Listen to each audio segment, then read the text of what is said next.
的本体是几？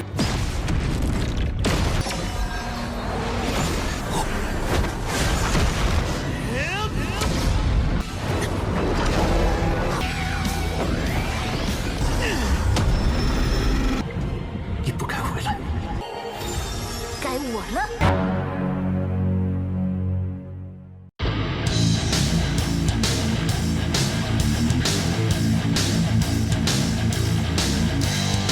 Halo guys, kembali lagi bersama Mimin di channel Nah Film. Bagaimana kabar kalian hari ini? Semoga masih pada sehat semua ya di akhir tahun ini. Dan pada video kali ini, Mimin hadir kembali untuk meneruskan alur cerita dari sang penerus Tangsan, yaitu Youhao dan Tang Wutong dalam Solen 2 episode terbaru, yaitu Solen 2 episode 133. Yang mana pada Solen 2 episode 133 ini menceritakan Youhao yang akan menghadapi Long Xiaoyou secara langsung. Namun Tang Wutong akan datang untuk membantu Youhao dan membuat pertarungan semakin seru. Dan seperti apa alur cerita selengkapnya, jangan lupa pencet tombol like dulu jika kalian suka. Dan kita langsung saja masuk ke alur ceritanya.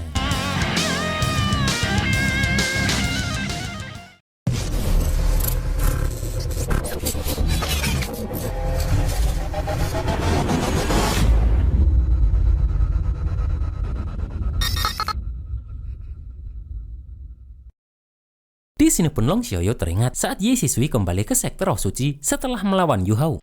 Dan terlihat Ye Shisui ini terluka karena saat itu Youhao dibantu di Tian. Setelah itu Long Xiaoyou muncul dan terkejut melihat Ye Shisui ini terluka.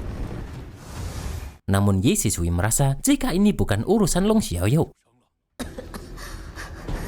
Setelah itu Ye Shisui meminta bawahannya untuk membawa kurban persembahan bagi Ye Shisui ini. Di sini pun Long Xiaoyou bertanya siapa yang melukai Ye Shisui hingga seperti ini. Namun sebelum Ye Shisui menjawab, bawahan pun memberitahu jika kurban persembahan telah tiba. Dengan cepat pun Ye Shisui menyerap jiwa orang-orang ini untuk menyembuhkan luka pada tubuh Ye Shisui. Dan tanpa butuh waktu lama, Ye Shisui pun sudah menyerap habis semua orang-orang ini. Akan tetapi Ye Shisui merasa jika semua ini masih belum cukup. Dan Ye Shisui pun juga langsung menyerap para anak buah setianya yang berada di tempat ini. Long Xiaoyou pun kembali bertanya siapa yang bisa melukai Ye Shisui, karena seharusnya tidak ada ekstrim dahulu lain di benua ini. Dan Ye Shisui memberitahu jika orang itu adalah murid dari Mu'en, sahabat kesayangan Long Xiaoyou. Mendengar jika Youhao yang melukainya, Long Xiaoyou pun terkejut.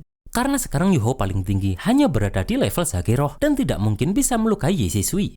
Ye Shisui pun membenarkan jika hanya dengan kekuatan Youhao sendiri, dia tentu tidak bisa melawan Ye Shisui. Kemudian Ye Shisui menceritakan saat dirinya bertarung melawan Youhao tersebut. Akan tetapi setelah itu, di Tian sang dewa binatang turun. Yang mana hal itu membuat Ye Shisui harus menghadapi Youhao yang dibantu oleh di Tian ini. Dan hal itu membuat Ye Shisui harus mundur karena di Tian ada di sisi Youhao. Mendengar itu Long Xiaoyou tidak menyangka jika Youhao ternyata memiliki kesempatan seperti ini. Ye Shisui pun yakin jika anak ini tidak disingkirkan, maka suatu hari nanti dia akan menjadi ancaman besar bagi sektor Roh Suci. Long Xiaoyou pun bertanya kenapa Ye Shisui harus menyiksa diri seperti ini. Bahkan Mu'en sudah tiada, namun kenapa Ye Shisui masih menyulitkan seorang junior? Dan di sini pun Long Xiaoyou teringat cerita mereka bertiga. Akan tetapi Ye Shisui terlihat marah dan merasa jika semua ini adalah hutang Long Xiaoyou kepada Ye Shisui. Ye Shisui pun memberitahu jika dirinya hanya mempunyai Long Xiaoyou. Dan Ye Shisui berjanji setelah menyelesaikan keinginan Zhong Liwu, maka mereka berdua akan meninggalkan sektor Roh Suci, serta tidak akan ikut campur lagi dalam kekacauan dunia ini. Setelah itu pun Feng Ling datang menghadap mereka. Dan Feng Ling melaporkan jika gadis suci fonik api atau Ma Xiaotao baru saja menerobos level titel Douluo. Mendengar itu pun Ye Shisui berniat akan mencarikan sendiri cincin roh ke-9 untuk gadis suci fonik api ini. Karena Ye Shisui ingin melihat sejauh mana api jahat fonik milik gadis suci fonik api. Sementara bagi Long Xiaoyou, sudah saatnya dirinya mengakhiri semua ini dengan Youhao. Mendengar semua cerita itu pun, Youhao menyadari jika Long Xiaoyou ternyata punya beban hati. Dan Youhao merasa jika dirinya mungkin masih punya kesempatan untuk kabur. Karena dirinya juga masih punya sisik terbalik dari di Tian. Namun dengan cepat pun Long Xiaoyou langsung menyerang sisik terbalik itu. Karena dia sadar jika Youhao berharap pada kekuatan di Tian untuk melindunginya. Di sini Yuho pun sudah tidak merasakan koneksi dengan sisik terbalik lagi.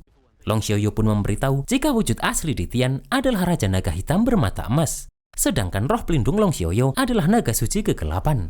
Dan karena mereka berasal dari satu ras yang sama, maka Long Xiaoyu punya cara untuk mengisolasinya. Yuho pun tidak menyangka jika Long Xiaoyu begitu teliti dan berhati-hati padahal hanya melawan seorang sage roh. Long Xiaoyu pun tahu semua ini setelah diberitahu oleh Ye Shisui. Maka dari itu, dia tidak akan mengulangi kesalahan yang sama. Setelah itu pun Long Xiaoyu menyerang ke sisi lain karena dia tahu ada seseorang yang sudah mengamati mereka cukup lama. Dan ternyata orang yang dimaksud adalah Tang Wutong yang sudah berada di sini. Melihat Tang Wutong pun Yuho terkejut karena dia bisa berada di sini. Namun Wutong balik bertanya kenapa dia tidak boleh berada di sini. Long Xiaoyu pun sadar jika Tang Wutong ini bersembunyi di samping dan berkali-kali ingin menyerang Long Xiaoyu. Hanya saja tidak pernah menemukan kesempatan. Setelah itu Long Xiaoyu meminta mereka berpindah tempat karena di sini terlalu berisik. Di sini Tang Wutong bertanya apakah Yuho sangat ingin tahu kenapa dirinya bisa di sini. Namun Yuho meminta Wutong untuk bertahan hidup baru memberitahunya. Dan Yuho bertanya kenapa Wutong tidak kabur setelah menyadari ada naga suci kegelapan. Namun bagi Wutong, dirinya yang sudah datang pasti tidak akan lari. Karena dirinya juga sudah berjanji pada Bei Bei akan membawa Yuho pulang. Setelah itu Yuho dikejutkan karena Long Xiaoyu bisa membawa mereka berpindah ribuan kilometer dalam sekejap. Dan Yuho sadar jika ini adalah kekuatan ruang. Serta Yuho mengakui jika Long Xiaoyu pantas disebut ekstrim dahulu. Long Xiaoyu pun bertanya apakah mereka takut. Namun bagi Wutong tidak ada yang dia takuti. Karena menurut Tang Wutong, Long Xiaoyu hanya hidup beberapa tahun lebih lama dari mereka berdua. Yang mana jika mereka berdua hidup di era yang sama, belum jelas siapa yang takut pada siapa. Long Xiaoyu pun membenarkan jika mereka di era yang sama, mungkin Long Xiaoyu tidak bisa mengalahkan mereka berdua. Karena mereka adalah jenius di era ini. Akan tetapi bagaimanapun juga, Long Xiaoyu juga jenius pada zamannya. Dan teringat itu, Long Xiaoyu merasa jika waktu 200 tahun tersebut rasanya seperti baru kemarin. Di sini Yuho sadar jika Long Xiaoyu ingin membunuh mereka, pasti dia sudah melakukannya di istana tadi. Namun kenapa dia repot-repot membawa mereka ke sini? Di sini pun Long Xiaoyu meminta mereka berdua menyerangnya secara bersamaan. Karena Long Xiaoyu ingin melihat seberapa besar kekuatan tempur yang bisa dikeluarkan oleh para jenius muda ini. Dan mereka harus berjuang dengan sepenuh tenaga karena mereka tidak punya kesempatan untuk kabur. Di sini pun Long Xiaoyu sadar jika Yuho yakin bahwa Long Xiaoyu sebagai senior tidak akan menyerang duluan. Yang mana karena itu Yuho tanpa ragu mengumpulkan kekuatan. Setelah itu pun Yuho menggunakan tubuh asli roh pelindung mata Ashura. Dan Yuho pun kembali menggunakan teknik barunya itu lagi. Di sini pun Long Xiaoyu melihat susunan cincin roh yang aneh pada Yuho. Bahkan dia belum pernah melihat warna cincin roh emas mawar pada Yuho ini. Karena cincin roh ini memberikan perasaan dikelilingi keberuntungan. Terlihat Long Xiaoyu mampu dengan cepat menghindari serangan Yuho yang sangat cepat itu. Di sini pun Long Xiaoyu merasakan jika kekuatan mental Yuho sudah mencapai level titel dahulu, bahkan lebih padat dari titel dahulu pada umumnya. Di sini pun terlihat jika Long Xiaoyu mampu menahan pukulan dari Yuho tersebut kemudian melemparkannya. Kemudian Wutong datang dan langsung menyerang Long Xiaoyu ini. Setelah itu, Yuho juga langsung mengeluarkan pedang dari Yilekase. Dan Yuho langsung menebaskan itu setelah mencari waktu yang tepat. Akan tetapi dengan cepat pun, Long Xiaoyu mampu menghindarinya. Kemudian Yuho membacakan mantra nekromansi setelah muncul retakan ruang dari tebasan tadi. Di sini Yuho dan Tang Wutong pun langsung menyerang secara bersamaan. Akan tetapi dengan mudah Long Xiaoyu menahan serangan demi serangan dari Yuho dan Tang Wutong ini. Di sini pun terlihat mereka berdua tidak sedikit pun mengendurkan serangan untuk bisa menggoyahkan Long Xiaoyu tersebut. Setelah itu pun Tang Wutong langsung mengeluarkan teknik dari tombak dewa naga emasnya. Akan tetapi menggunakan satu tangannya, Long Xiaoyu mampu menahan serangan itu. Kemudian Yuho pun juga langsung menggunakan teknik penghakiman dari mata takdirnya. Dan Yuho pun langsung menyerangkan teknik itu. Di sini pun Long Xiaoyu heran karena tidak ada fluktuasi kekuatan roh dari serangan Yuho ini. Namun itu juga bukan fluktuasi kekuatan mental. Long Xiaoyu pun mengakui jika penampilan mereka sangat bagus. Akan tetapi sudah saatnya bagi Long Xiaoyu mengakhiri semua ini. Terlihat menggunakan tekniknya pun, Long Xiaoyu mampu mementahkan serangan Yu Hou dan Tang Wutong tadi. Bahkan mereka dikejutkan karena Long Xiaoyu ini tidak terluka sama sekali. Dan mereka bertanya-tanya apakah ini kekuatan sejati dari seorang ekstrim dahulu. Setelah itu pun, Long Xiaoyu mengeluarkan teknik bayangan naga menggantung langit. Melihat hal itu pun, Yu Hou meminta Wutong untuk berpencar. Terlihat Long Xiaoyu pun terus mengendalikan naganya itu untuk bisa mengenai mereka berdua meskipun berada di arah yang berbeda. Akan tetapi mereka berdua pun kembali bekerja sama untuk menghancurkan naga milik Long Xiaoyu ini. Setelah itu pun Yu Hou langsung bergerak dan membuka kembali mata rohnya. Yang mana Yu Hou langsung mengeluarkan teknik serangan jiwa saat naga tersebut berusaha memakan Yu Hou. Dan Yu Hou juga langsung bergerak untuk menyerangkan pedangnya itu ke arah naga milik Long Xiaoyu. Di sini pun seorang Long Xiaoyu merasakan ancaman bahaya dari serangan tersebut. Dengan cepat pun Yu Hou langsung membawa Wutong pergi setelah ledakan besar itu terjadi. Di sini pun ternyata tadi Yu Hou pertama menggunakan perampasan jiwa dan kematian takdir untuk menurunkan pertahanan fisik dan mental lawan. Kemudian menggunakan mata asyuranya, Yu Hou mengeluarkan ledakan serangan jiwa terkuat. Yang mana karena itu, Long Xiaoyu pasti akan melawan dengan kekuatan mental.